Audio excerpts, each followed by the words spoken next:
Here I am again doing another intuitive tarot reading all around the astrological weather. Right now, it's Wednesday, the day before Thanksgiving in the US. We are approaching a new moon on Sunday. I think it is Sunday or Monday. And there are some strong transits that are coming right now or that we're under. Mars just trine the sun, but more importantly, Mercury has gone retrograde. So we're starting to see the themes that are coming up for us in this Mercury retrograde, all about the mind, and they'll be around certain areas of our life depending on a birth chart. But really, expect delays and reworking ideas and plans, generally speaking. Okay, so I actually have not done the shuffle yet, and so this might be a bit of a long video, so get comfy. You want to make some tea. So right now the sun is in Sagittarius, which is really great. We have this fire energy coming through. The sun just was trining Mars, and I think that is actually indicative of the cycle of Mars retrogrades, and so Mars is going to go retrograde in a couple weeks. I think about the 6th of December. Yeah, it's Friday or Saturday next week, so yeah, about a week and a half.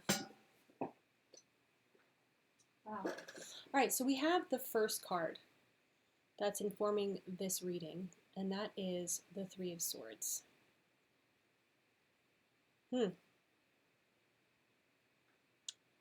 So this is Libra energy, actually cardinal air energy. So this is speaking to balance needed somewhere, maybe actually even quite literally heartbreak and betrayal in the area of relationship. So that is the card that is opening up the reading. So wow. All right, let's keep shuffling here. Libra, the moon just left the sign of Libra. Libra's season was pretty intense because of the eclipses. This could be some business that we actually haven't resolved, or maybe new information coming through around some inquiries or insights or new awarenesses that came through.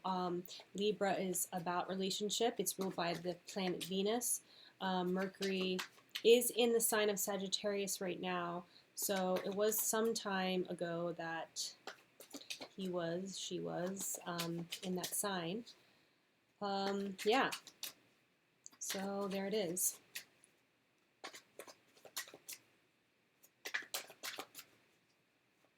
Energy of betrayal and heartbreak. Okay. Wow. This is the card that we got last week as the opening card. Sagittarius. This is the Sagittarius card. The sun is in Sagittarius right now. This is a mythological creature. Well, I was really speaking to it as a supernatural creature, but really it's not human. This is an angel. This is really, I feel like really the joining of heaven and earth, right? So, I mean, the angel does look quite human. This is actually speaking to bringing two materials into one, spiritual awareness through the heart.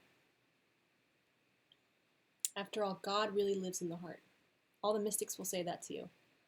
We have the energy of enlightenment and special sight, inner sight by the third eye. Yeah, and with the water, I feel like this actually also speaks to maybe Aquarian energy. It's like the water bearer energy. That was kind of what I was reflecting on last week about this card. All right.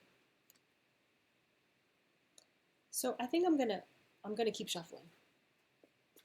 Let me just keep shuffling here. So that's interesting.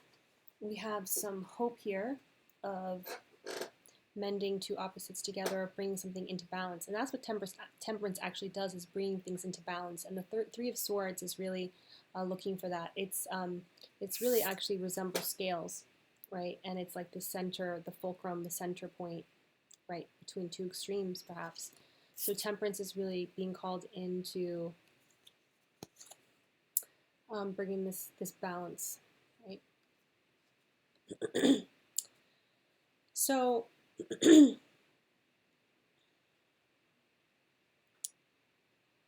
the the crowning card to this reading is the Four of Pentacles, and this is really about conserving energy, right? So we're moving into the darker part of the year, and we have been. Actually, solstice is coming, so actually that's actually indicative of in the northern hemisphere light actually increasing. But this is about really managing resources and really maybe calling your energy back to some investments or uh, initiatives that we put energy into or projects that we put into, and maybe we're taking a step back, right, to really figure out how we are allotting resources to the things that we want to bring in, right? So this again speaks to balance. So there might be this feeling of giving too much in a situation. And that's very Libran. Libra is about, weighing things, right? So let's see. What is grounding this reading? What is the subconscious question here? I mean, the question is really what is the energies that's preparing us for this new moon? And of course, like I said, Mercury is going retrograde, has gone retrograde, and Mars will be. So the Queen of Wands here, it's kind of appearing actually, the Leo energy, the Mars energy. This is about confidence. This is about showing up in our regal power, taking a seat at the table, really showing up with the confidence. Maybe confidence for really asking what we want, right? And, right, there's a renegotiation, right, of give and take, perhaps. All right. Oops. Okay. Wow. Here's another card. Okay. So this is the card that's passing. This is the energy that's passing, and this is a lot of opportunity, a lot of things flying in the air, a lot of ideas, a lot of things like in the air, right? Yeah. Fire energy. So this here. Maybe we got a lot of options right now. Maybe we feel like we realize we have more than one option here. That we may be in a state of expanding into new possibilities. Okay. Wow, here we go. Wow, okay. This is like starting fresh. And this is like really trusting the process. This is the first card of the tarot, and it's actually the Aquarian card. Yeah, so the 0 here is really interesting. New structures want to be created because a new paradigm is being visioned. I think we do have some larger cycles that are moving, like the Jupiter-Saturn square that will be happening on solstice. I believe it's a square. Yeah, it's a square. And so this is a part of the 20-year process that started at 0 degrees Aquarius in winter solstice 2020. So a lot of astrologers have been talking about this, especially with Pluto moving in Aquarius. So this is a larger frame of things. Wow. So it's like big picture actually, because when we think about Aquarius as an archetype, it's very much about humanity and the collective and more transpersonal. So something that's like beyond just ourselves, like the work that we do on ourselves affects the collective and the evolution of consciousness, the evolution of humanity, right? So it's a very idealistic card, and it's been, it's very obvious, right? Pointing out that the fool is not looking before he is jumping. And in some ways, this can also mean that there is a great trust in the universe, that the universe will catch us. Yeah. Interesting. Okay. So we got 4 more cards here. Interesting. Very, very interesting. Okay. So, okay.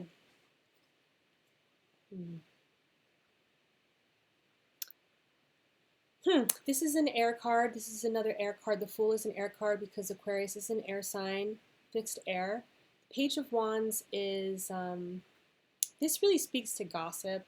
Page of Swords, this is like not really, and also the Page of Swords doesn't necessarily have the full control over the sword, you know? So,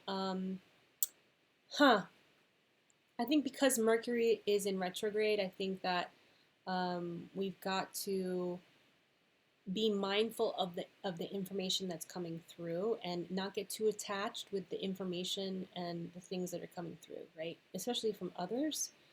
And maybe even from ourselves, we should really maybe be more mindful before we disseminate information.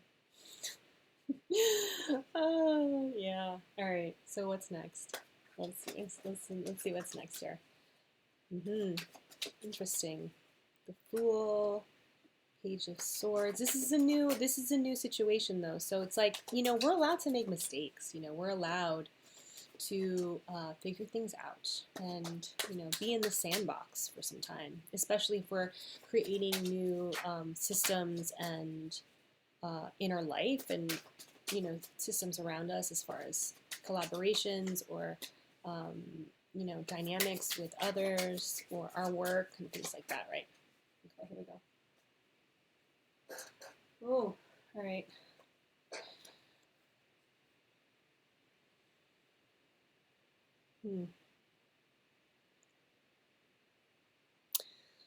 So we may be coming off to others, or things can be presented, right? This is like kind of the environment right now.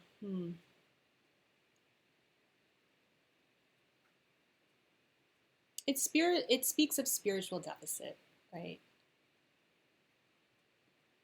It's being left out in the cold.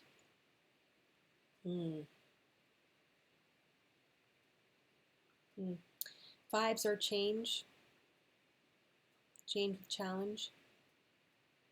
5. It's fixed earth. So what's fixed earth? A Taurus energy. Taurus energy. Venusian energy.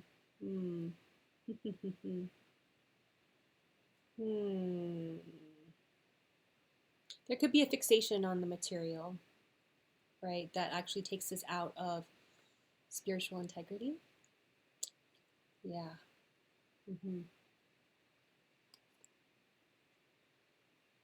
Right. Right. We might be too involved with appearances, right? Because the shadow of Venus is really that, right? It's like, yes, it's about sensual pleasure and it's about the beautiful things, but also we can get into places of like overconsumption and going a little too far with the material side of life, right?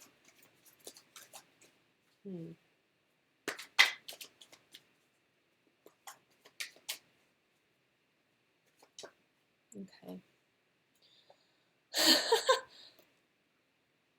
So we have the Devil card, which is an Earth sign, which is the Saturn card. It's interesting, right? Because we have Pluto has moved out of the sign of Capricorn, which is ruled by Saturn. Like Aquarius is ruled by Saturn too, and it's interesting.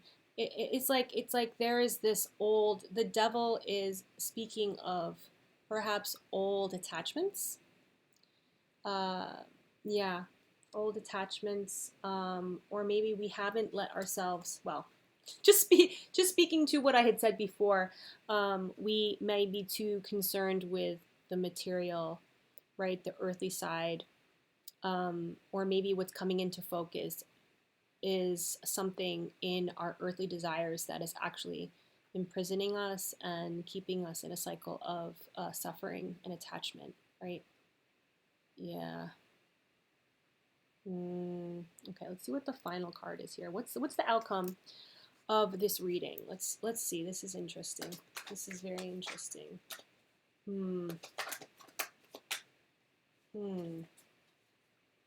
Saturn. Again, Saturn right now is in square with, is moving into a square with Uranus. Oh, not Uranus. Yeah, wait. Uranus, I'm sorry. Saturn and Jupiter. Saturn and Jupiter. This is Sagittarius, which is ruled by Jupiter. But let's see what is the final outcome here.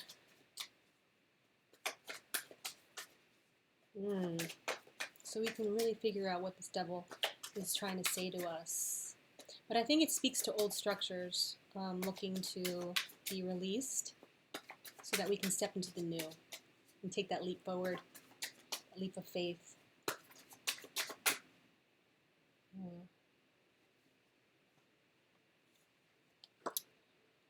Okay. This popped. The High Priestess. I think we may have had this last week too. Jeez.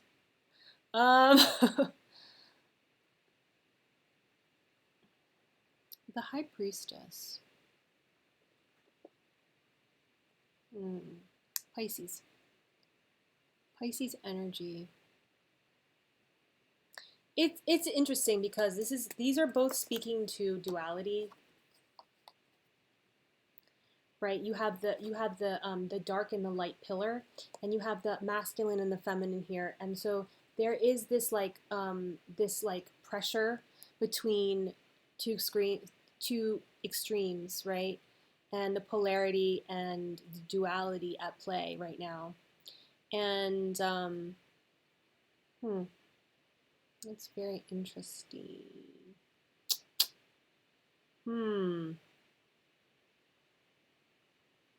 The High Priestess has really mastered the material and the body. She is between the dark and the light, the life and the death, the body and the spirit. And I think that this is a transcendence between the base desires that are keeping us in lack. Because of the sequence, right? I think that we have left out the spiritual. I think we're aware of this, though. You could really be aware of this, that there is a need for spirit to come in, wisdom to come in, spiritual insight, inspiration. And actually, the temperance of extremes, this extreme materiality of the Western world. I mean, if I'm thinking about, new paradigms and Pluto, right? And this is very transpersonal. Again, this is about the larger frame of culture that we are immersed in right now, right? If it's America or elsewhere, or even some subcultures, right?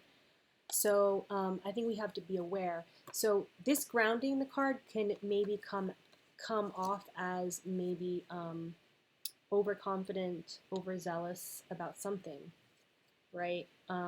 So we really need to be mindful that things are in cycles, and that we might be actually in a place of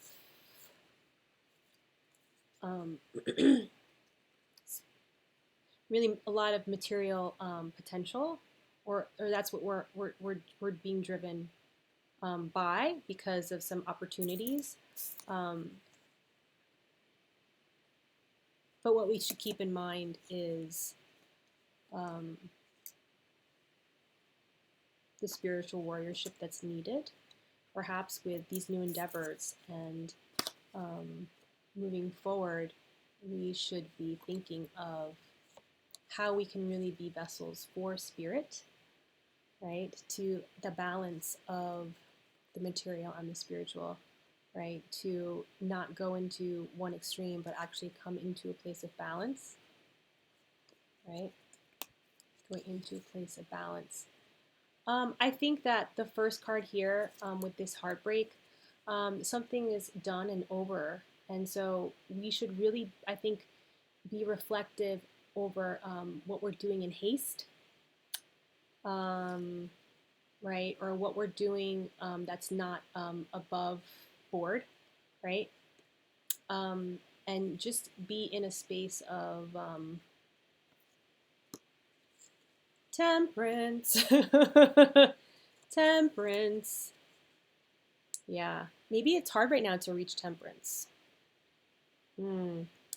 But I think that if we want to lessen our karma, if we want to lessen our karma and be in spiritual and avoid being in spiritual deficit, um, we need to move into more of the watery realms.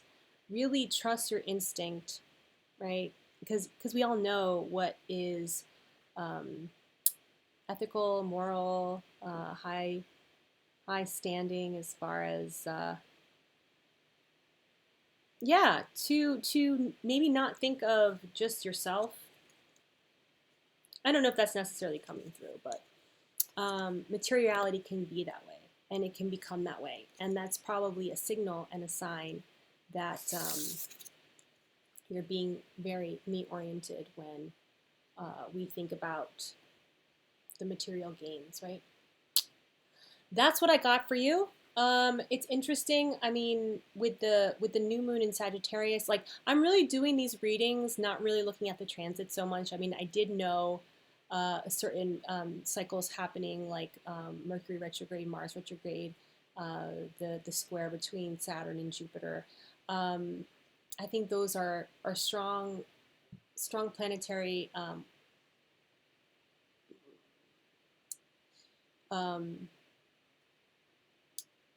movements right now to be aware of, and it's interesting to really track these things week to week.